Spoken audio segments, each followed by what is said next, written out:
음, 오늘은 경기도 광주에 왔는데 1시부터 2시까지 점심시간이라서 쉼을 가지면서 또 이렇게 성경에 나오는 소망이라는 내용으로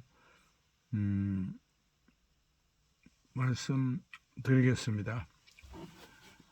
예레미야서 29장 11절에 보면 나 여호와가 말하노라 너희를 향한 나는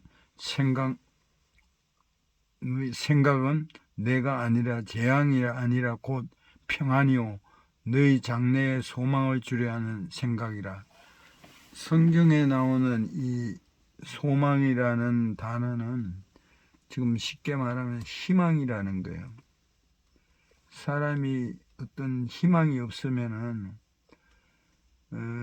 아침에 눈을 떴는데 뭐 갈 곳이 없다든가 일이 없다든가 이러면은 우울하지 않겠어요? 사람은 희망을 먹고 산다는 거죠.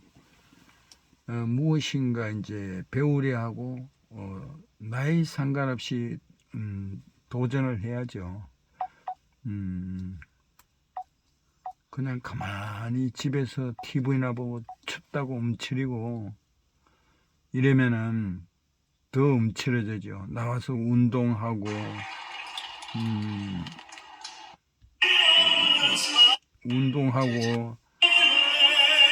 이러면은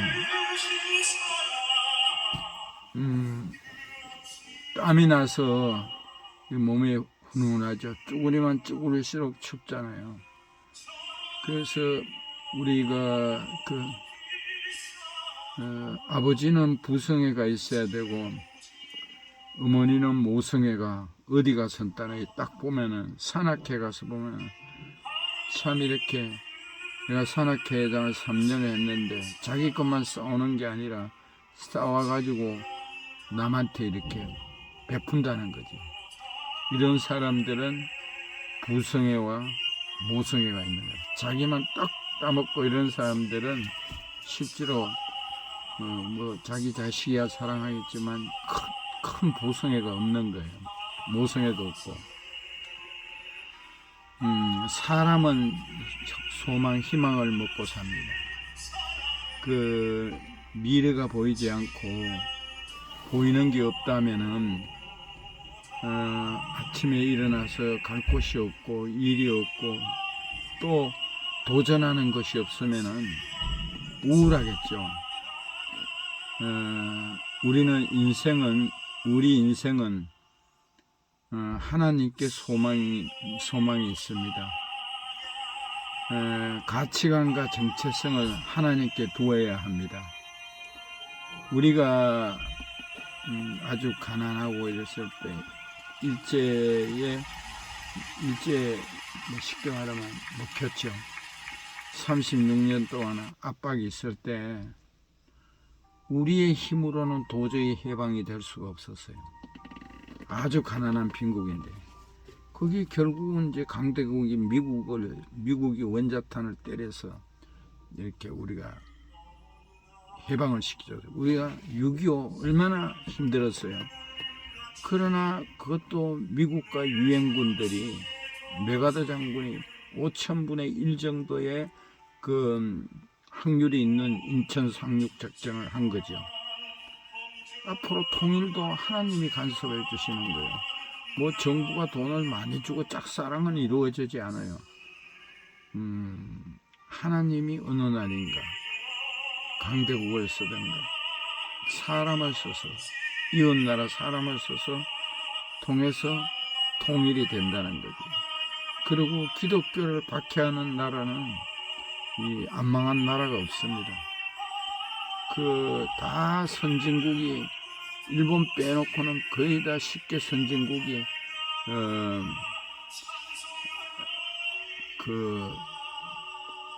기독교 국가예요.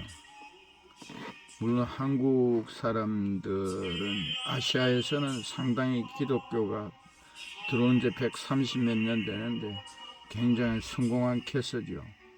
그러나 지금 너무나 이렇게 옛날부터 구약 때부터 그 귀신을 쫓는 그 가짜 선지자들이 있었어요. 이단.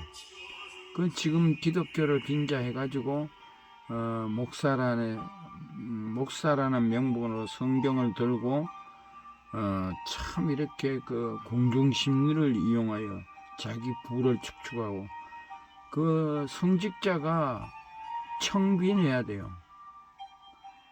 청빈이라는 건 깨끗하고 가난하게 살아야 된다.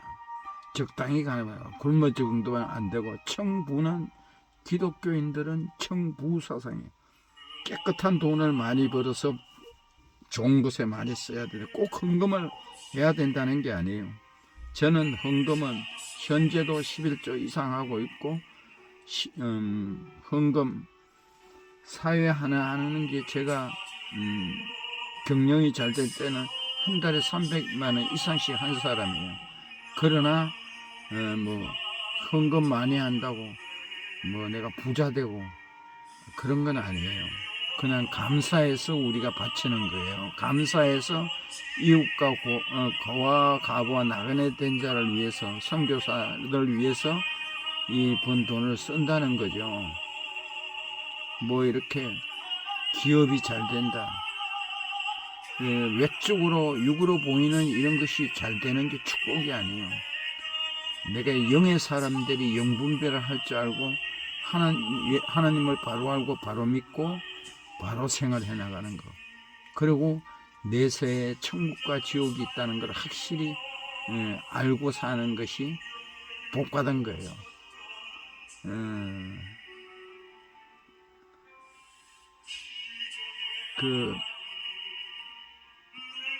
그래서 한국 교회의 기성 목사님들이 끝난 후에 만약에 돈이 많거나 재산이 많으면은 그거는 다 하나님 것을 헌금한 것을 이렇게 유용하는 거니까 그 하나는 성경에 너희들은 왜 내 것을 도둑질하느냐 11조를 안 하는 것이 도둑질이 아니라 성도들이 헌금한 것을 잘못 쓰면은 그걸 도둑질이라는 거예요. 너는 왜 내 것을 도둑질하느냐 천국 못 갑니다.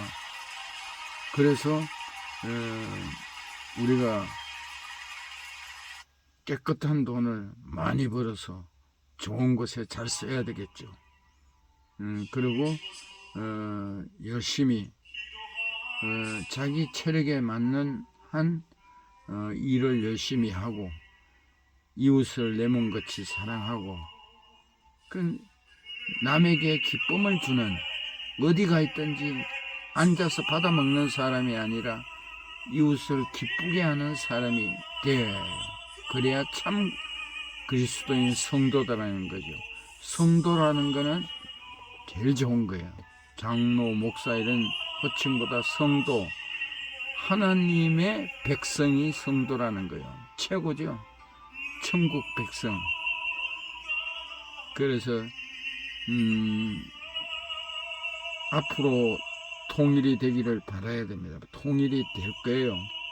하나님이 그 독재자는 용서하지 않아요. 어떤 방법이든 제거하지요. 그리고 북한 백성들이 지금 북한의 장교급이 21분밖에 그 어떤 그 식품을 공급을 못 받는데요. 그만큼 어렵다는 거죠. 폐쇄시키고 어떤 외국 것을 받아들여서 기술을 해가지고 기술을 받아들여서 그거를 경제를 창출시켜야 되는데 딱 갇혀가지고 뭐 돈 들어간 미사일 비싼 거 한 방에 뭐 엄청 비싼데 그거 가지고 겁지고 하나님이 봤을 때는 진짜 그 가짜는 거예요. 그 우리나라가 망할 것 해방되기 전 임진왜란 6.25 참 그 고난의 길을 다 겪으면서 지금 경제 강국에 들어가 있고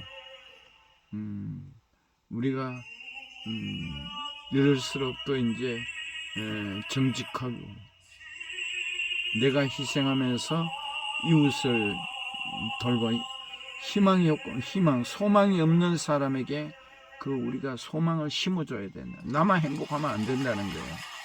우리 함께 나만 잘 먹고 잘 살면 돼 이러면서 정직하게 살면서 참 이웃을 돌보면서 마음이 힘들어하는 사람을 같이 아파해주고 위로해주고 이런 희망이 넘치는 이 대한민국으로 갔으면 좋겠어요. 우리가 앞으로 완전 선진국이 되려면은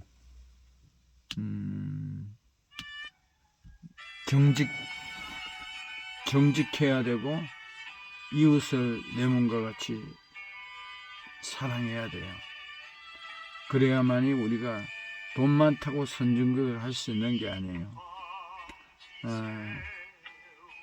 그냥 뭐 이렇게 두서없이 한 것 같습니다. 저는 진짜 정직하려고 발부둥 치고 진짜 예수 믿지 않는 사람 전혀 모르잖아요. 모르니까 지혜롭게 복음을 전합니다. 우리가 영분별하는 그냥 무지하게 감성적인 이런 강의하는데 끌려다니지 말고 진짜 우리가 성경을 바로 알고 바로 믿고 바로 실천하는 이렇게 노력해야 돼요. 그냥 맹종형은 위험합니다. 내가 스스로 무엇인가 찾아서 성경도 읽고 또 귀한 목사님들 설교도 유튜브에 들어가면은 뭐 이재철 목사님, 신우임 목사님, 뭐 김진홍 목사님, 조경호 대전 대형교회 조경호 목사님 뭐 등등 이렇게 또 만나교회 김병삼 목사님 뭐 등등 많죠. 이런 분들 설교를 참 정확하게 가르쳐요. 그런 분들 엉뚱한 설교 듣지 말고 좋은 설교 듣고 내가 성경은 안 읽더라도 이해가 안 되면은 좋은 목사님들 설교 듣고 우리가 바르게 하나님을 바르게 아는 그런 희망을 갖고 천국의 소망을 두고 우리는 살아가는 게 제일 행복한 것입니다. 또 남은 인생도 즐기십시오. 사랑합니다.